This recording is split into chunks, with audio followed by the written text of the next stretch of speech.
Assalamualaikum warahmatullahi wabarakatuh. Bismillah wa syukrulillah wa ni'matillah wa la hawla wa la quwata illa billahil aliyyil azim. Amma ba'du.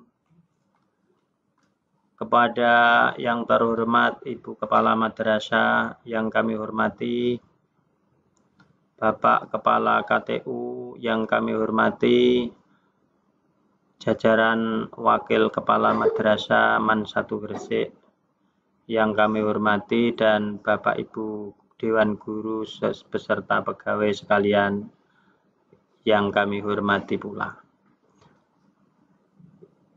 Dan yang terakhir adalah anak-anakku sekalian yang kami banggakan. Pada kesempatan pagi ini, yaitu saya akan mengenalkan diri bahwa pemateri pagi ini adalah nama saya Bapak Tamani SAG MPDI MA.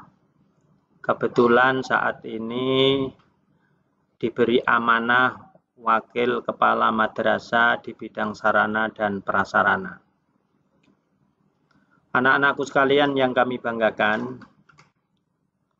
tentu anak-anakku kita ucapkan selamat bergabung di Madrasah Aliyah Negeri 1 Gresik ini adalah pilihan yang tidak salah, adalah pilihan yang tepat, sehingga anak-anakku akan mendapatkan berbagai macam ilmu, baik ilmu secara umum maupun ilmu secara agama.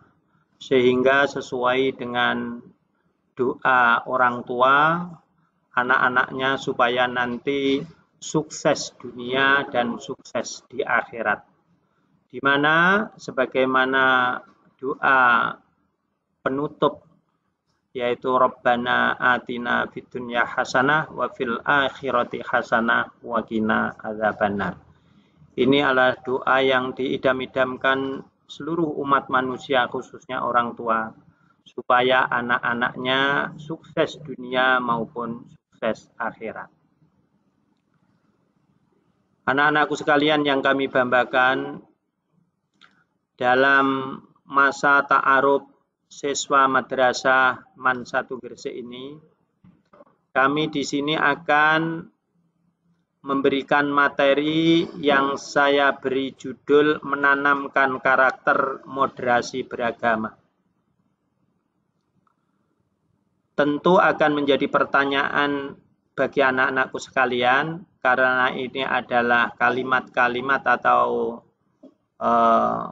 istilah-istilah baru. Apa itu moderasi beragama?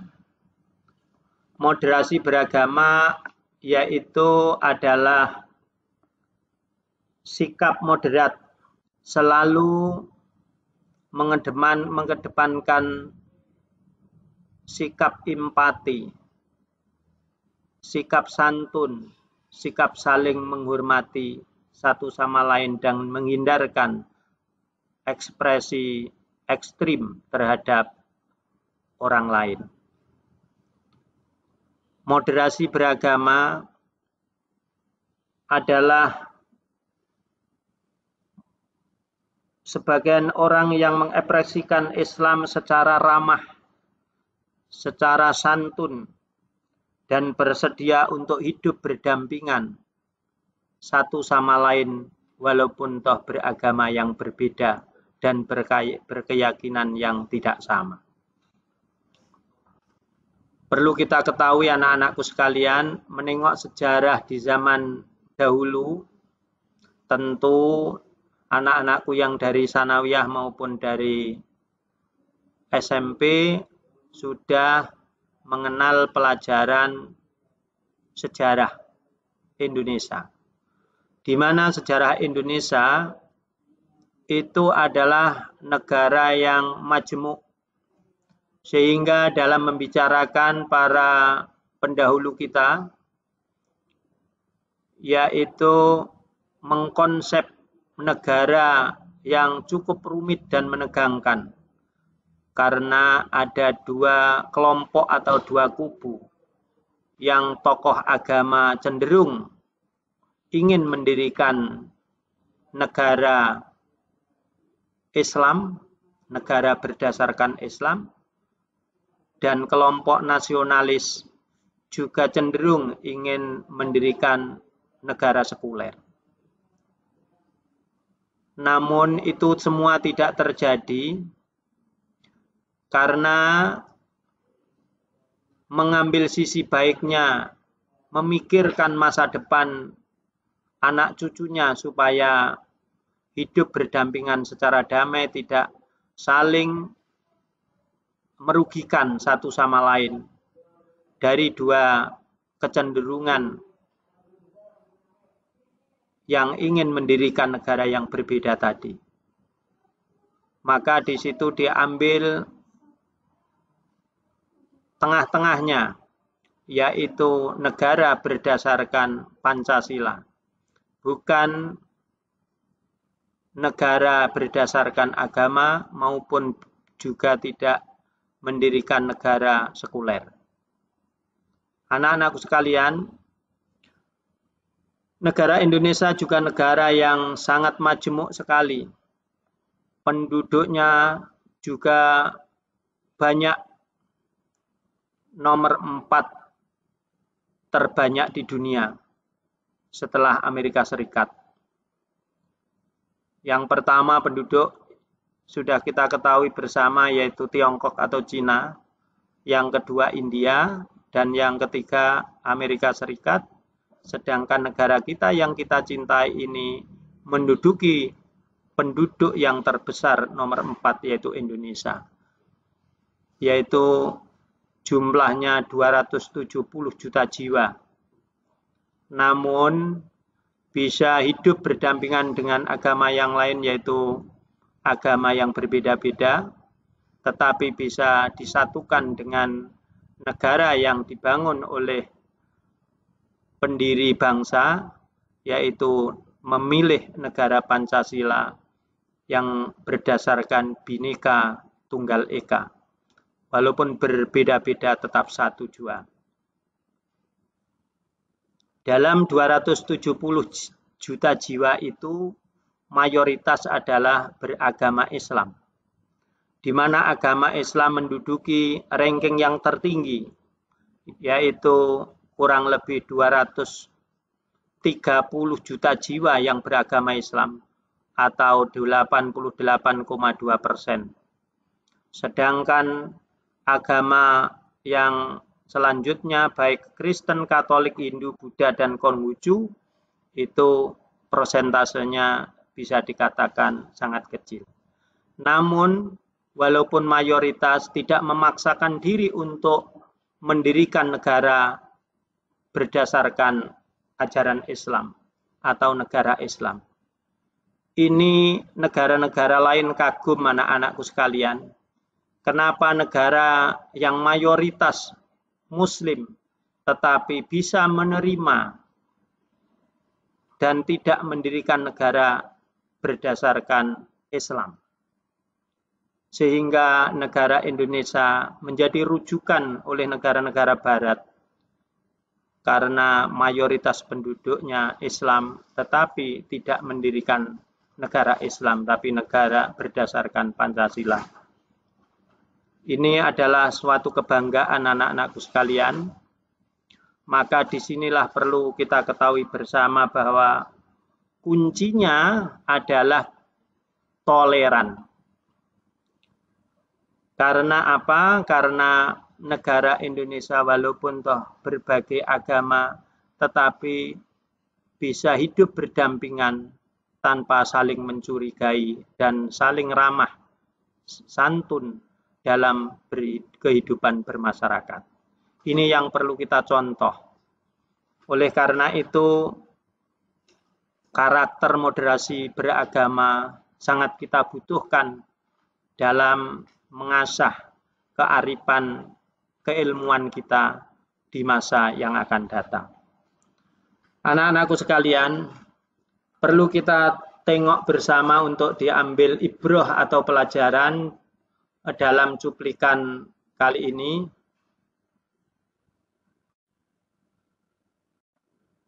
Kita lihat sebentar.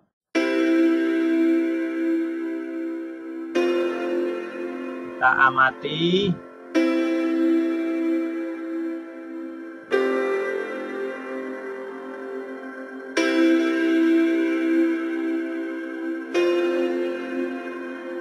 Ini contoh moderasi beragama.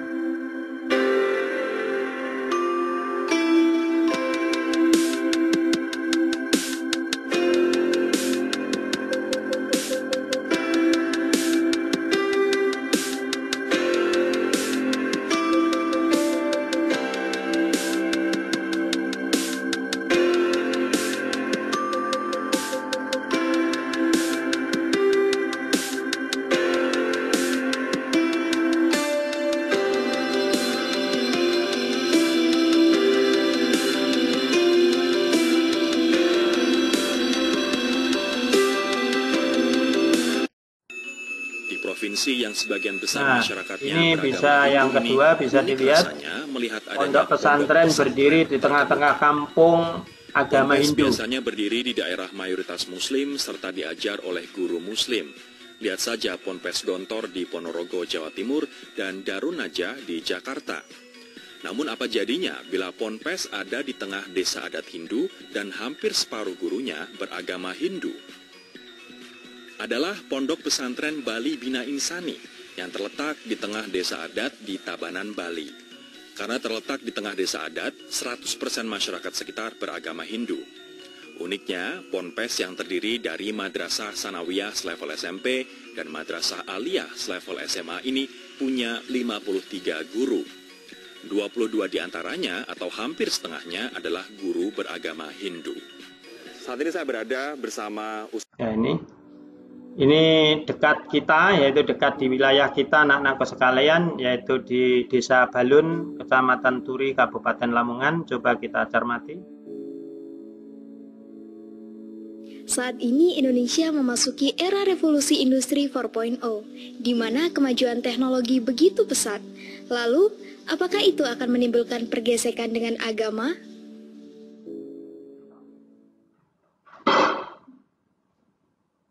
Hai, aku Siska Putri. Oke, anak-anakku sekalian, semua agama adalah sepakat bahwa hidup berdamai, kasih sayang, empati, dan saling menghargai adalah sikap yang harus kita kedepankan di tengah-tengah perbedaan keyakinan. Maka disitulah Islam mengajarkan yang pernah disitir oleh tokoh besar NU, yaitu Bapak Kiai Ahmad Siddiq Jawa Timur, yaitu ada dikenal dengan ukhuwah Islamiyah, ukhuwah Watoniyah, dan ukhuwah Basyariyah. Di mana ukhuwah Islamiyah ini adalah menanamkan sikap persaudaraan antar umat beragama, khususnya umat Islam. Persaudaraan ini diikat oleh akidah dan keimanan tanpa membedakan golongan. Sesama akidahnya sama-sama mengucapkan kalimat tauhid la ilaha illallah. Maka itu adalah saudara kita dan harus kita jalin dengan sebaik-baiknya. Selanjutnya, di dalam merawat atau memelihara ukhuwah Islamiyah ini, tentu strateginya adalah supaya tetap terpelihara. Kita harus menghindari beberapa hal, di antaranya kita tidak boleh memperolok-olok baik antar individu maupun antar kelompok.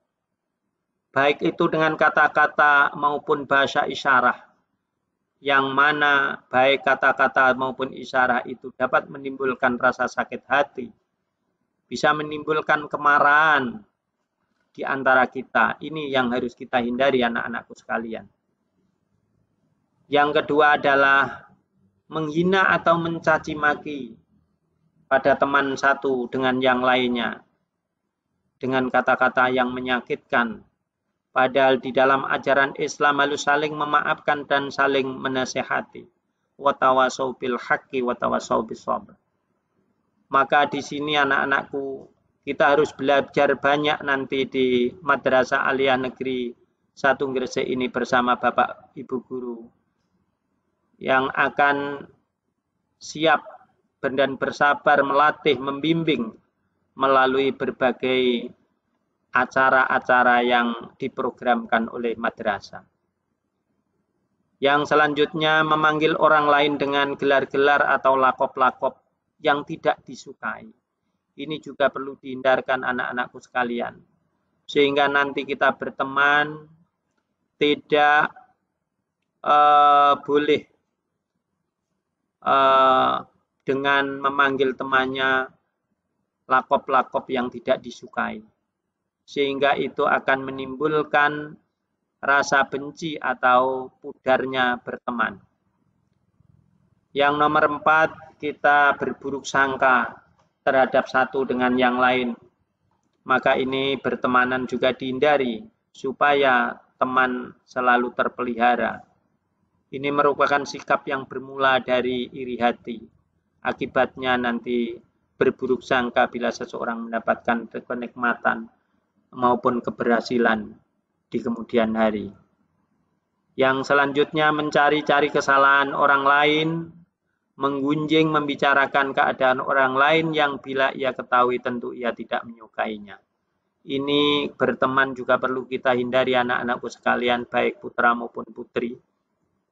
Sehingga awal permulaan atau pengenalan dalam masa ta'aruf ini kita tekankan bagaimana nanti menjadi siswa yang dibanggakan oleh orang tua maupun menjadi siswa yang sukses di kemudian hari.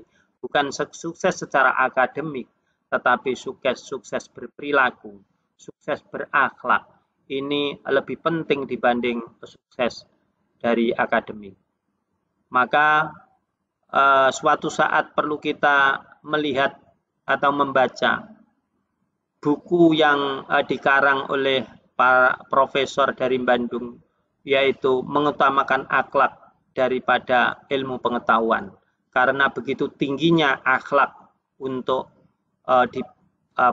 didakwahkan oleh Rasulullah Muhammad SAW. Tetapi juga tidak boleh mengesampingkan ilmu pengetahuan dan teknologi, tetapi harus seimbang, sehingga disinilah moderasi atau moderat itu dipilih untuk menjadi pilihan hidup. Oleh karena itu dalam merajut ukhuwah Islamiyah ini anak-anakku sekalian, perlu kita hindari juga hal-hal yang menghadirkan fanatisme yang berlebih-lebihan, kurangnya tasawuf atau toleran. Ini juga akan mengakibatkan hal-hal yang buruk di kemudian hari. Selanjutnya anak-anakku sekalian, yaitu nomor 2 adalah ukhuwah watoniyah, di mana ukhuwah watoniyah ini adalah persaudaraan yang diikat dengan jiwa nasionalisme, jiwa kebangsaan, tanpa membedakan agama, suku, dan ras, serta warna kulit, adat istiadat, dan budaya. Semua itu adalah saudara yang perlu untuk dijalin, karena kita sama-sama satu bangsa, yaitu bangsa Indonesia. Yang terakhir anak-anakku sekalian dalam pertemuan yang singkat ini, yaitu ukhuwah insaniyah atau ukhuwah basyariyah. Dalam pengertian ukhuwah basyariyah ini adalah persaudaraan yang berlaku pada semua manusia secara universal, tanpa membedakan suku, agama, ras, dan aspek-aspek kekhususan lainnya. Persaudaraan yang diikat oleh jiwa kemanusiaan itu adalah lebih tinggi dibanding ukhuwah sebelumnya, yaitu ukhuwah watoniyah maupun ukhuwah Islamiyah. Sehingga dalam memahami ukhuwah insaniyah atau ukhuwah basyariah ini anak-anakku sekalian, ukhuwah insaniyah tidak dilandasi ajaran agama, keimanan dan ketakwaan yang akan muncul adalah jiwa kebinatangan yang penuh keserakahan dan tak kenal halal dan haram, bahkan dapat bersikap kanibal terhadap sesamanya. Inilah pentingnya untuk memahami ukhuwah insaniyah atau ukhuwah basyariah. Anak-anakku sekalian yang kami banggakan, dalam materi matsama yang kita beri judul moderasi beragama ini, kesimpulannya adalah ukhuwah Islamiyah adalah seseorang merasa saling bersaudara satu sama lain karena sama-sama memeluk agama Islam. Sedangkan kesimpulan yang kedua, konsep ukhuwah watoniyah, seseorang merasa saling bersaudara satu sama lain karena merupakan bagian dari bangsa yang satu. Misalnya adalah bangsa Indonesia. Sedangkan simpulan yang terakhir, konsep ukhuwah basyariah atau ukhuwah insaniyah, seseorang merasa saling bersaudara satu sama lain karena merupakan bagian dari umat manusia yang satu, menyebarkan di berbagai penjuru dunia. Dalam konteks ini, semua umat manusia sama-sama merupakan makhluk ciptaan Allah Subhanahu wa Ta'ala. Anak-anakku sekalian yang kami banggakan, sebagai penutup, beragama itu memberi kedamaian, memberi kasih sayang kapanpun, dimanapun, dan kepada siapapun. Beragama itu bukan untuk menyeragamkan agama, tetapi untuk menyikapi keragaman agama yang penuh kearifan. Beragama itu menjaga hati, menjaga perilaku diri, menjaga seisi negeri, dan menjaga jagat raya ini.